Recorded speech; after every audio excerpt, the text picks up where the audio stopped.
సమస్యలు, ఉగ్రవాద సమస్యలు కానీ, యుద్ధ సమస్యలు ఉంటే మనకు అనిపిస్తుంది మనమేం చేయగలమా, మనమే చేయగలం, మన వల్లే సాధ్యం.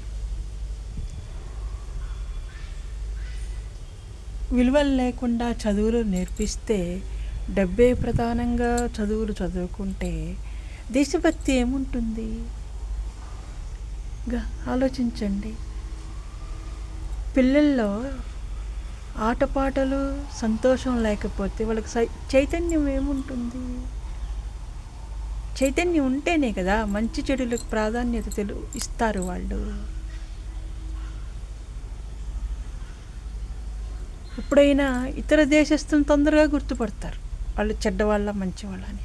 మరి మన దేశస్తులు ఉగ్రవాద కార్యకలాపాలకి, అటు దేశాలకి సన్నిహితంగా ఉంటున్నారంటే ఆలోచించండి. తప్పకుండా మిమ్మల్ని మీరు పట్టించుకోవడం ఎంత ఇంపార్టెంటో, ఎంత ముఖ్యమో, దేశాన్ని పట్టించుకోవడం అంత ముఖ్యం. పట్టించుకోండి తప్పనిసరిగా. మీ విలువ మీకు అప్పుడు తెలుస్తుంది.